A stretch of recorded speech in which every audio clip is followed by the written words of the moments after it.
Hi guys, Jason Smith here, welcome to AskGolfNut channel. Today I'm going to need this video to go viral. Why? Because I want as many people to help me make better videos for you. And when it comes to understanding certain things, when it comes to clubs and everything, that's wonderful. But when it actually comes down to balls, for one. Now, about 3 weeks ago, I had a comment. Andrew, can't remember his last name. If I can find the comment, I'll put it up there. Now, initially, after a little bit of misunderstanding between the statements, Andrew posed a very, very interesting question, which made actually me think, hang on a minute, have I got it absolutely wrong? When it comes to this thing down here, this 20-odd £1,000 piece of kit in the GC quad, have I got it absolutely wrong? Am I actually not giving you guys the information that you deserve when it comes to understanding not just clubs one thing? I mean, as long as you're using the same ball, it doesn't matter. I always use RB Tour golf ball. I prefer a Pro V1 over a Pro V1X. I prefer a Chrome Soft over a Chrome Soft X. I am a softer compression liker because I use a golf ball not for the driver. I basically use a golf ball for the putter and the chip in and stuff. That's what I like. I go it from the green backwards rather than from the driver forwards. Most people go from the driver forwards, but yeah, it's a different subject. Andrew posed this point. Now, that thing down there, that really expensive thing, is the gold standard when it comes to camera-based stuff. And it measures a ridiculous amounts of parameters, be it ball speed, launch angle, spin rate, spin tilt axis of a golf ball, blah, blah, blah, to show how far it was going to go or is going to go and where it's going to go in relation to straight. Now, there's one thing that the quad cannot see. Now, I'm just going to go hit a shot and I'll show you what I mean, hopefully. We are at Crosswater Golf Club. It is a 572 yard par 5. It's a long one. It is a long one. Obviously, this is going to be an interesting one to get the green into. We're not going to do a full hole. I'm just going to hit a shot so I can show you. But I'm feeling old today, so I can't guarantee this is actually going to go anywhere near halfway.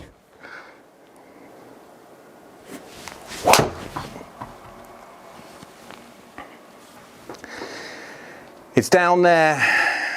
It's split the middle. I've done my job. Oh, it's actually done all right compared to what I thought it was going to.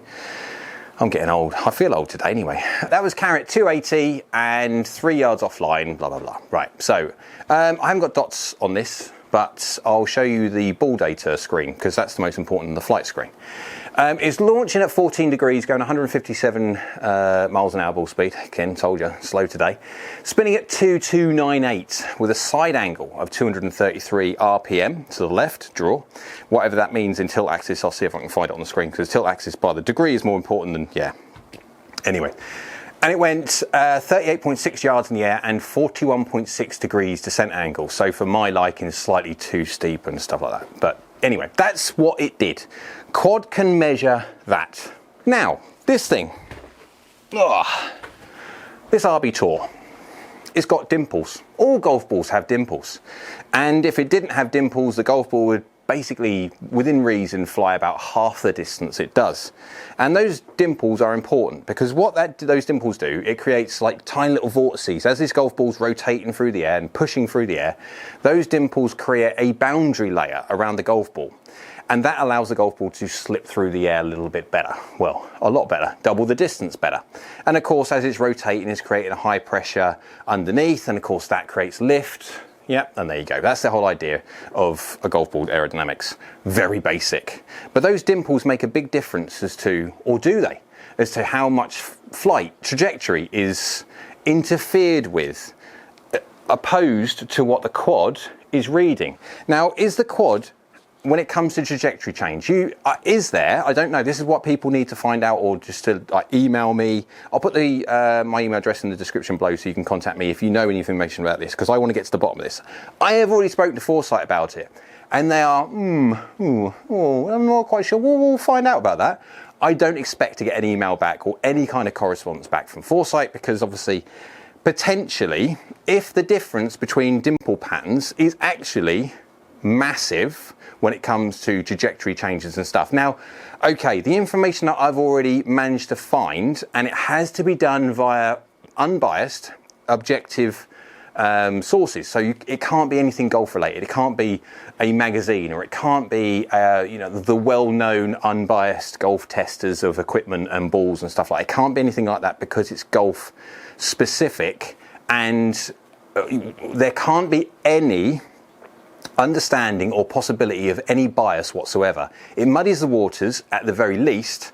And yeah, so what we need is like university stuff. We need some kind of papers that a completely unbiased individual who's got nothing to do with golf whatsoever has robot tested golf balls and different trajectories, because we need to find out exactly how much trajectory is changed, flight is changed, other than the quad. Now the quad is blooming accurate to a point of where I have had an exceptionally good golfer hit a golf ball at me and I'm down range, and he's hit his golf ball at the distance that he's normally hitting his golf club, and I'm watching it and he's gone, Jay, because he's looked down at quad and it says the number which I'm standing on, and I'm going, yeah, I can see it. Boom.